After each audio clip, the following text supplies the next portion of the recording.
At our wedding, my fiancé slapped me and screamed, "How could you not wear my mom's wedding dress? Put it on or get out." I walked out. He shouted, "You will regret this." I replied, "Time will tell." A few days later, he called begging, but it was already too late. His hand hit my face so hard my head snapped sideways and my veil slipped off one shoulder. I heard the crack before I felt the pain, a flat, sharp sound that bounced off the tile walls of the bridal suite and hung in the air between us like something that could never be taken back. My ear rang. My teeth cut into the inside of my lip and I tasted copper. The room tilted for a second, then righted itself, and when I blinked the world back into focus, I saw my own reflection in the mirror behind him, a bride in a $4,200 ivory gown, with a red handprint blooming across her left cheek like a brand. The ceremony was supposed to start in 13 minutes. 200 people were waiting in the ballroom downstairs, white linen, crystal chandeliers. The string quartet was warming up. I could hear the faint scrape of a cello through the floor. My bridesmaids were in the hallway. My father was standing at the foot of the stairs in a rented tuxedo, holding a bouquet of peonies he'd driven 40 minutes to pick up that morning because the florist delivered the wrong shade of blush. And the man I'd loved for 6 years was standing over me with his mother's yellowed,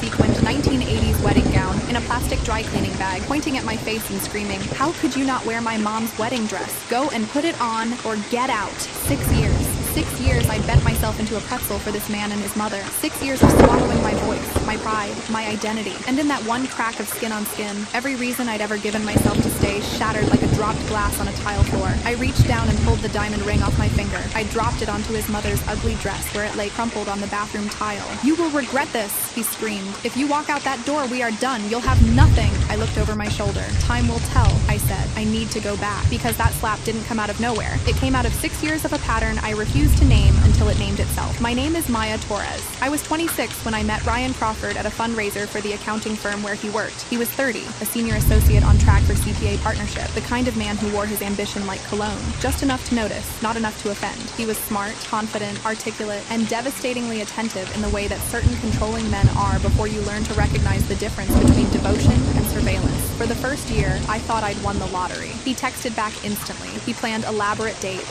He remembered everything. My favorite wine, the name of my college roommate, the fact that I hated cilantro. He called me his person. He said I was the first woman who truly understood him. What I didn't understand, not yet, was that Ryan's definition of understanding meant one thing: compliance. The first red flag came 4 months in, the night I met his mother. Diane Crawford was 59, twice divorced, immaculately dressed, and operated with the emotional precision of a woman who had spent 3 decades perfecting the art of the passive-aggressive compliment. She looked me up and down when Ryan introduced us, smiled with her mouth but not her eyes, and said, "Oh, she's very pretty, sweetheart. Let's hope she has substance too." Ryan laughed. I smiled. My stomach tightened, but I told myself it was nerves. That was my first mistake, not the last.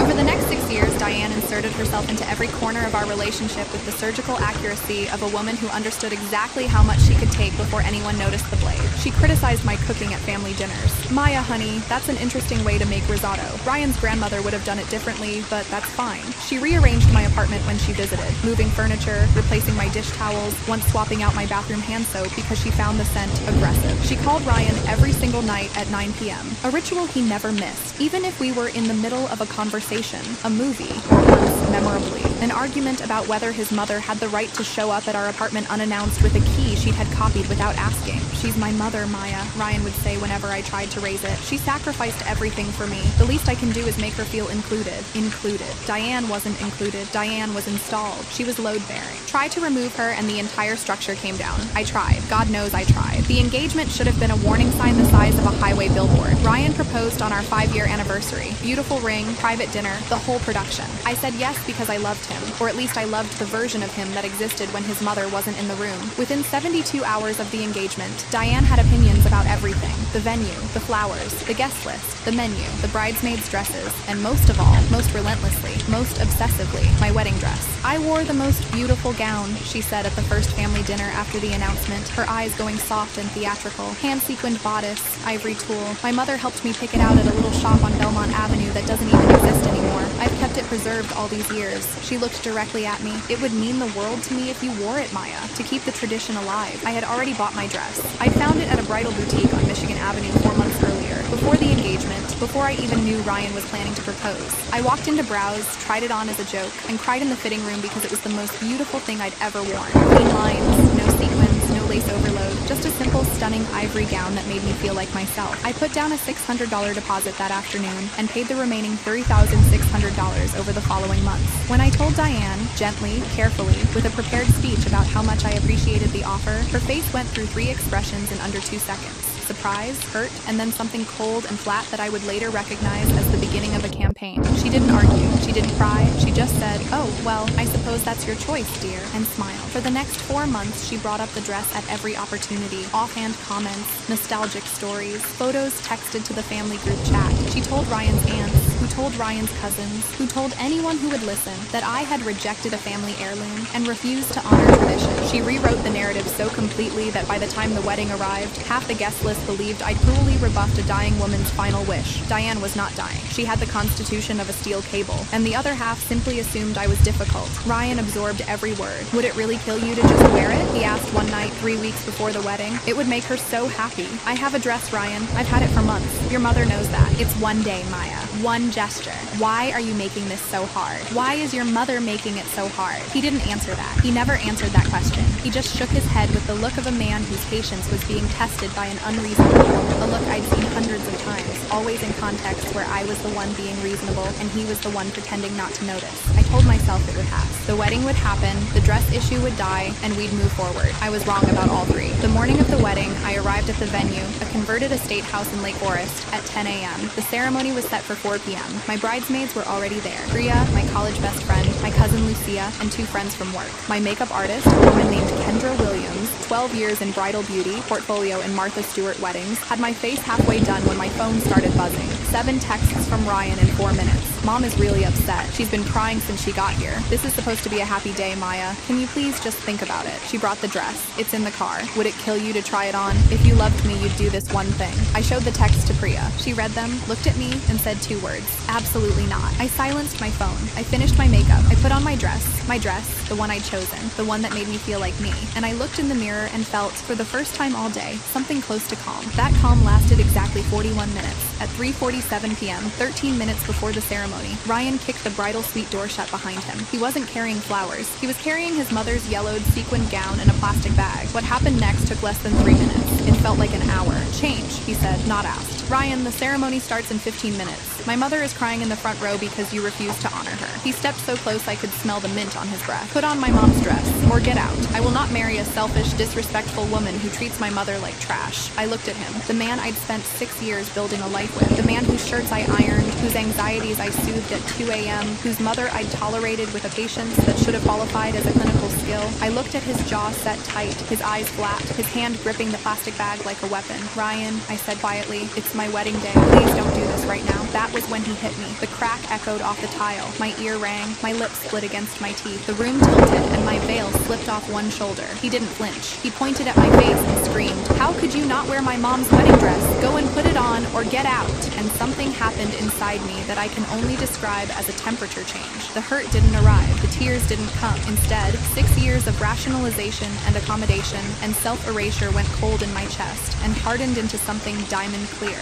I pulled the ring off, dropped it on his mother's dress, walked out. But I didn't go to the parking lot. I didn't call a cab. I didn't run. Because here's the thing Ryan forgot. He was wearing a lapel microphone. The videography team, a 2-person crew from a company called Whitfield Visual, booked 9 months earlier for $3,800, had clipped a wireless lavalier mic to Ryan's tuxedo lapel an hour before the ceremony. Standard procedure for wedding videography. It was live feeding to the AV booth at the back of the venue, recording everything, every word, every scream, every crack of skin on skin. I walked through the hallway with my veil trailing, my cheek burning, and my heels clicking on the hardwood. I passed my bridesmaid's room. The door was closed, they hadn't heard, and kept going straight to the AV booth beside the ballroom entrance. Josh Whitfield, the lead videographer, 8 years in wedding cinematography, a quiet guy with a shaved head and steady hands, was sitting behind his console. He was pale. His headphones were around his neck. He'd heard everything through the live feed. He looked at my face, at the red handprint that was now swelling visibly. "I need you to play the last 3 minutes of Ryan's mic feed over the main speakers," I said. "Maximum volume." Josh stared at me for 2 seconds. Then he nodded. "Give me 30 seconds to cue it up," he said. I took those 30 seconds to breathe, to feel my heartbeat in my swollen lip, to look down at my dress,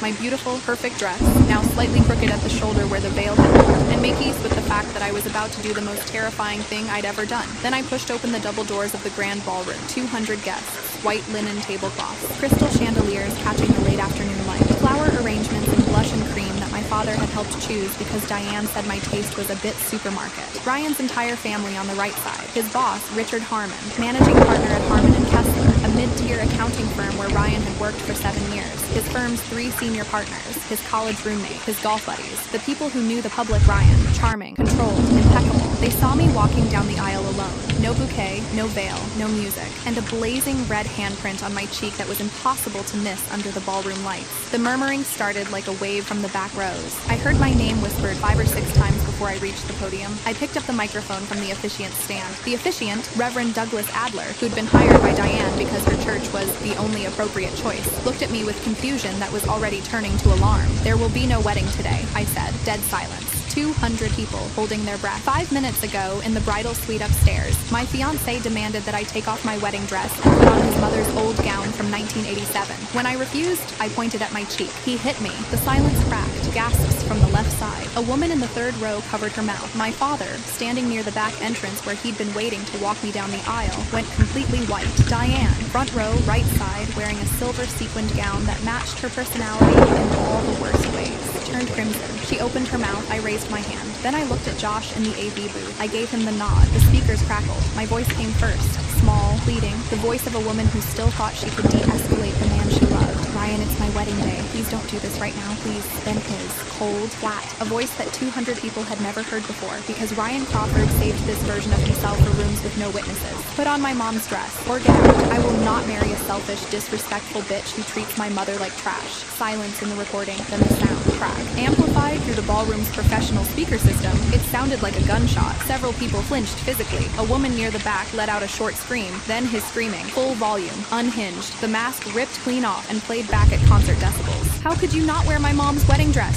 Go and put it on or get out." The silence that followed, in the recording and in the room, was so heavy it crushed the air out of the space. Then it erupted. Gasps, shouts, women crying. A man in the 4th row stood up so fast his chair scraped across the floor. Ryan's boss, Richard Harmon, rose slowly. His face twisted into something between disgust and career recalculation. 2 of Ryan's aunts were clutching each other. His college roommate was staring at the speakers with his mouth open. And Diane covered her face with both hands and began wailing. Not for me, never for me, but for her precious reputation, which was burning to ash in real time in front of every person she'd ever tried to impress.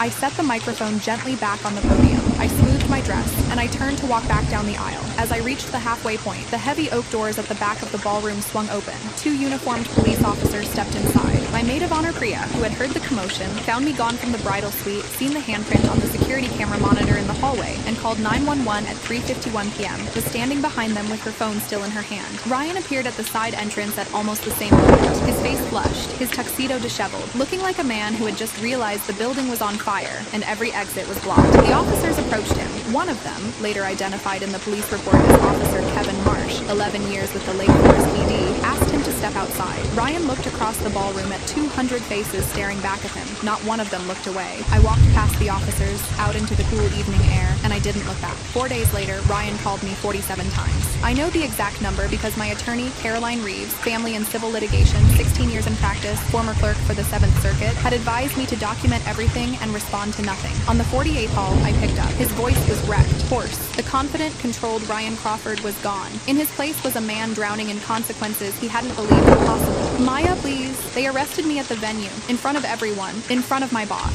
My firm put me on unpaid leave pending the outcome. If I get a felony domestic battery conviction, I lose my CPA license. I lose everything. You have to drop the charges. I don't control the charges, Ryan. The state does. You hit me. There were witnesses, there's an audio recording, and there are photographs. The ER doctor at Lake Forest Hospital, Dr. Amara Singh, documented the contusion, the split lip, and the soft tissue swelling at 6:14 p.m. that evening. Exhibit A is already in my attorney's file. Silence. But I can tell you what I do control. I continued. Check your email. My lawyer just served you with a civil suit. More silence. I could hear him breathing. Fast, shallow, panicked. And Ryan, one more thing. Remember when your mother insisted on signing the venue contracts herself because my family had cheap taste and she wanted to make sure the event was done properly? Her name is on every contract. The catering, the bar service, the venue rental, the floral arrangements, the videography team, the same team whose equipment recorded you assaulting me. You and Diane are legally on the hook for $82,000 of a party that ended with your arrest. The sound he made was not a word. It was something between a gasp and a whimper. "You can't do this to me," he whispered. "You did this to yourself, Ryan. Every single part of it. I I hung up. The aftermath unfolded with the kind of methodical precision that happens when a man's mask comes off in front of every person who ever mattered to his career. Richard Harmon, Ryan's managing partner, released a statement within the week. Ryan was terminated, not suspended, not placed on leave, terminated. The firm cited conduct fundamentally incompatible with the values and professional standards of Harmon and Kessler. His name was removed from the company website by Thursday. The Illinois CPA board opened a review of his license. Caroline told me a domestic battery conviction, even a misdemeanor, would almost certainly trigger a formal hearing, and a felony conviction would result in automatic revocation. Ryan's entire career, the one he'd built for a decade, the one that funded his ego and his mother's lifestyle, was now contingent on the outcome of a case supported by an audio recording, medical documentation, security footage, and the testimony of 200 witnesses. He didn't stand a chance. Diane attempted damage control with the desperation of a woman watching her social standing collapse in real time. She called Ryan's aunts and told them I had provoked him. She posted on Facebook a long, rambling message about how family traditions were being weaponized by vindictive people. She called my mother and told her I should be ashamed. My mother, a retired school administrator from Berwyn who had spent 6 years watching her daughter shrink, hung up on Diane mid-sentence and then texted me 3 words: "I'm so proud." The criminal case moved forward. Ryan's defense attorney attempted to negotiate a plea deal. The assistant state's attorney, a woman named Patricia Nakamura, 9 years in domestic violence prosecution, no nonsense in a way that made Ryan's lawyer visibly uncomfortable, played the audio recording in the pre-trial conference and reportedly said, "This isn't a negotiation. This is a courtesy." Ryan pleaded guilty to misdemeanor domestic battery. He received 18 months of probation, mandatory anger management, a protective order, and a criminal record that would follow him for the rest of his professional life. His CPA license was suspended pending completion of probation. Caroline told me the board's internal recommendation was revocation. The civil suit settled 4 months later for an amount I agreed not to disclose. What I can say is that between the venue contracts, the catering, the floral deposits, and the damages, Diane Crawford, who had spent 6 years making me feel small, wrote a very large check from the savings account she'd always bragged about at family dinners. I saw a therapist for the first time 3 weeks after the wedding that wasn't. Her name was Dr. Lena Okafor, clinical psychologist, 14 years specializing in intimate partner abuse and trauma recovery. She had an office in Evanston with a gray couch and a window that looked out onto a tree that was just barely starting to bud in the early spring. In our first session, she asked me when the abuse started. "He only hit me once," I said. She looked at me for a long moment, then she said gently, "Maya, I didn't ask when the hitting started. I asked when the abuse started." That question opened a door I'd kept locked for 6 years. Over the following weeks, I unpacked things I'd spent years rationalizing. The way Ryan monitored my phone, the way Diane was weaponized as a loyalty test, the way every disagreement became about my failure to be supportive, the way I stopped wearing certain clothes, stopped seeing certain friends, stopped speaking up in certain rooms, not because anyone explicitly told me to, but because the cost of doing so had been made quietly, persistently clear. Dr. Okafor called it coercive control. She explained the pattern with the calm authority of someone who had seen it hundreds of times. The isolation, the erosion of autonomy, the rewriting of reality until the victim questions her own perception. "The slap was the first time he was physically violent," she said, "but it was not the first time he harmed you. He'd been harming you for years. He just used quieter tools." That sentence rewired something in my brain. I'd spent 6 years believing I was difficult, oversensitive, insufficiently grateful for a man who put up with me. I wasn't any of those things. I was a woman who'd been trained to shrink, and the moment I refused, the mask came off. It's been a little over a year now. I moved into a 1-bedroom apartment in Wicker Park 2 months after the wedding. It's small, the kitchen is narrow, the bathroom has a window that doesn't close all the way, and in winter the cold air sneaks in and fogs the mirror before I've finished brushing my teeth. I love it. Not because it's perfect, because it's mine. Every wall, every shelf, every cup in the cabinet chosen by me, for me, without checking whether it met someone else's standard of acceptable. I went back to work. I'm a UX designer at a tech company downtown. I got promoted in September. My boss told me my work had a new clarity to it, and I almost laughed because clarity is exactly what happens when you stop living inside someone else's distortion field. I still see Dr. Okafor every 2 weeks, not because I'm broken, because maintenance is how you keep a foundation from cracking again. My father calls me every Sunday morning. He never says much. He's not a words person, but he calls and he stays on the line, and sometimes we just sit in silence together and that's enough. Priya, the woman who heard the commotion, checked the hallway camera, and called 911 while I was still standing at a podium in front of 200 people, is still my best friend. Last month, she sent me a framed photo of us from college with a post-it note that said, "Always had your back, always will. It's on my nightstand now."